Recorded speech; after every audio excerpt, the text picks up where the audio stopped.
disobedient stuff, like it really, you really don't know what's going on. Like you don't have a clue of what's about to happen in your life. You have no clue. And you're not supposed to wander. You're not supposed to wonder. You're not supposed to ask how, what, when, where, what. You're not supposed to overthink. This shit got my mind twisted. Okay? And I think that's why they started coming out with that little company talking about, oh, we just want to put a name, put somewhere on the envelope, a place on the envelope, all your itineraries ready, and you just go. That's some scary shit. I seen the movies. Niggas don't make it back home. You know what I'm saying? That shit is scary. You know what I'm saying? But it's obedience. It's obedience. I'm out here because I'm a loner. And I'm sitting outside watching all the people and their families and and chilling, and babies and their sons and their daughters, and they're out here chilling on a Friday night. I can't tell you the last time I went on a date. No, I'm lying. When I was in Mexico, I went on a date, okay? But then after that,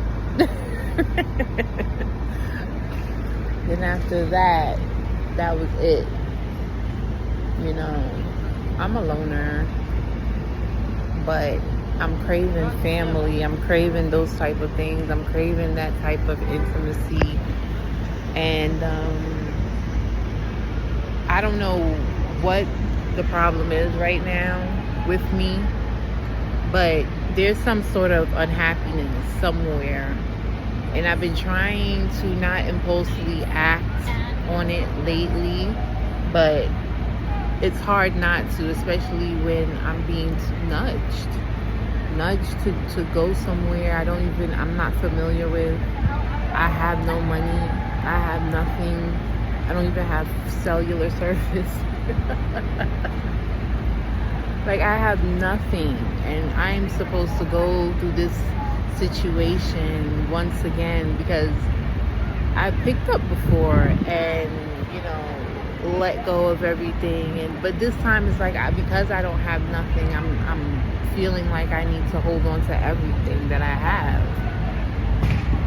That's exactly how I feel right now, knowing that I have to take a faith walk. And it's scary. It really is scary being obedient. And I don't really hear people on YouTube talking about being obedient to your God. You know, your God is moving you in a direction that is could be taking you out of danger, could putting you into more fertile land. I've been hearing a lot that this land that I'm living in now is dried up. This is an actual famine coming across, you know what I mean? In my life right now, this is an actual famine. You know, this is what B. Samora is facing right now. She's going through a famine because now she has to reach higher levels with what she learned in this level. So now it's on to another land. Now it's on to newer and bigger things, you know what I mean? So now it's time for you to start utilizing your voice, and now it's time for you to start doing this, and it's really coming out of your shell. You're really coming out of your cocoon. Who? Come on, butterfly. Come on. This is that season, fam. This is that season where you are just nothing but ready to flap them wings. For real. Nobody really talks about surrendering, because that's exactly what it's like being pushed straight out the nest. While I was in Mexico, the balcony that I was on had birds like perched away inside, right? Inside, but there was birds there, and I would hear the birds, and I would notice that there was one particular bird that kept coming to visit. She kept coming up there up top, right? Until one day I see shells on the floor, and I'm like, what is that? And then I look up there, and she's like up there, and I recorded to see her up there and stuff like that. But eventually the baby was pushed out the nest. And I was like, oh my God, I should help the baby. But then again, I got this nervous feeling not to touch this baby. Don't touch the baby, because I know I am disrupting its whole ecosystem and everything like that. So therefore, I couldn't touch the baby. But right now, that's what it is. Like, niggas is being pushed out of the nest. They learning how to fly. They flapping their wings. They grasping the air just to, to do what it is that they need to do to make it to the next level. And that shit is scary. Shout out to the people out there that skydive. Big things right there. Like, you skydive, like nothing scares you. I know that for sure. Like, that is the ultimate daredevil, if you're not the most biggest daredevil, Evel Knievel. But like, yo, that is wild. You know what I mean? That is real wild to be of that caliber, threshold, not afraid and stuff like that. That's big things, So this is what surrendering is all about. Surrendering is all about letting go.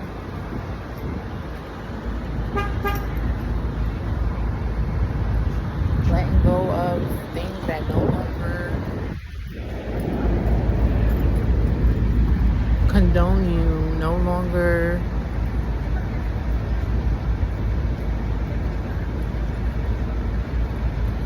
you never know. You just never know. I'm looking at this female cop, and she's wearing like the most tightest uniform, and I'm like, how are you gonna catch anybody if you had to run?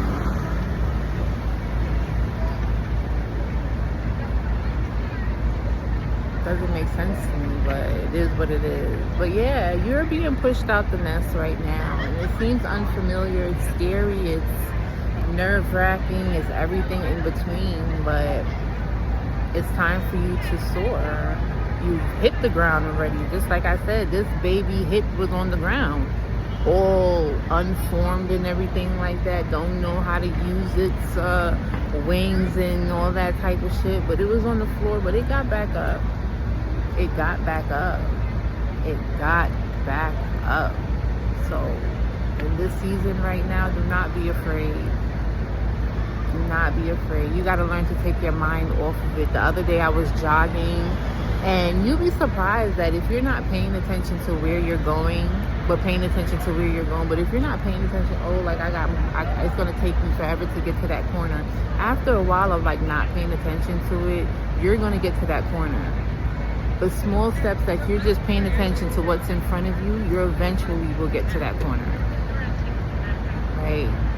So don't be afraid to take these steps. Don't be afraid to take the leap. Don't be afraid to do these things, And I want to be a testimony, but first I have to be an inspiration to myself.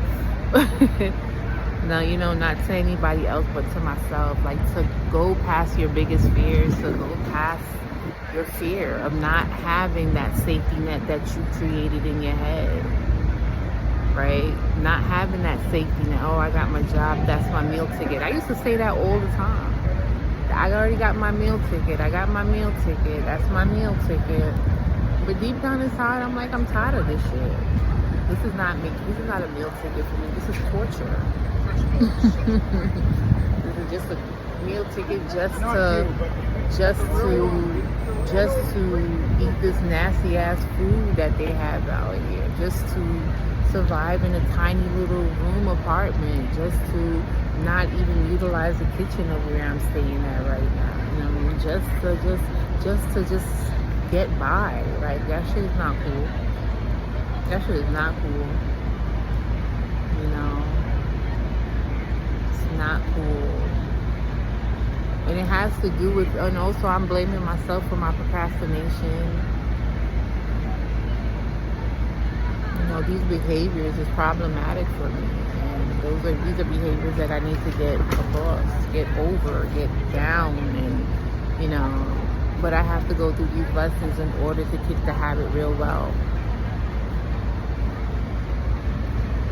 Where I think I'm going to end up right now is someplace that I actually said to myself when I was 18 years old. And it feels foreign to actually even think about, like, you can do it. Never actually thought about how I was going to do it, but the other day I went to visit and I was just like, wow, like, I just did it at the drop of a dime like that. Nothing spectacular happened that day, but to be out there knowing that I went to visit, no hesitation, I went and did it, and I was okay with that. But now I'm trying to sit down and reflect, is that the place that I need to be?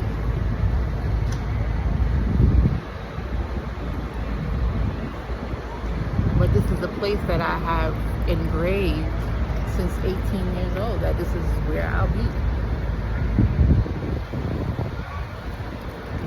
So it's a little nerve-wracking that it's actually here at this moment. I just need to show up. And this is the conversations that we need to actually be having with ourselves, honest and true. Like, this shit is here. You just need to show up. The wind is blowing. It's Friday right now. The wind is blowing. That's all I gotta say. I hope this helps me, and I hope it helps you. You will continue this journey with me, because I ain't got no friends, so I need to share it with somebody. Peace.